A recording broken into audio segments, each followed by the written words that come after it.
বৃষ্টিটাও যে আর সবার মতো চূড়ান্ত হচ্ছে অবাধ্য হয়ে যাবে সেটা আমি কখনো ভাবতে পারি।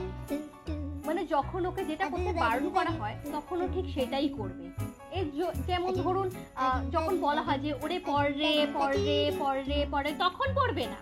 ঠিক বলুন, পুজোর সময় ওর হচ্ছে পড়ার প্রতি এত আগ্রহ বেড়ে যায় যে পড়তেই থাকে পড়তেই থাকে পড়তেই থাকে। এই যেমন ধরুন দুর্গাপুজো বলুন, কালী পুজো বলুন, বিশ্বকর্মা পুজো বলুন, লক্ষ্মী পুজো বলুন, গণেশ পুজো বলুন, খালি একবার খালি বলুন, একবার খালি বলুন যে পরশুদিন থেকে হচ্ছে দুর্গাপুজো শুরু, ব্যাস পড়ার প্রতি ওর এত আর কি মানে আগ্রহ শুরু হয়ে যাবে, পড়েই যাবে পড়েই যাবে পড়েই যাবে পড়ে যাবে। আরে ভাই, তোকে কে এত যখন দরকার নেই তখন পড়তে বলেছে? যখন আমরা বলি যে ওরে পড়ে পড়ে পড়ে পড়ে তখন তো পড়িস না, কিন্তু যখন দরকার নেই তখন তোর এত পড়াশোনা পড়ার দরকার কি রয়েছে? তোর এত পড়ার দরকার কি রয়েছে? কেন ভাই, তুই কি আইটি পরীক্ষা দিবি? তোকে যখন যেটা করতে বলা হয় তখন তুই সেটা করিস না কেন? কর ভাই কর, যেটা তোকে যখন বলা হচ্ছে। এত অভদ্র আমি তোকে সত্যি ভাবিনি।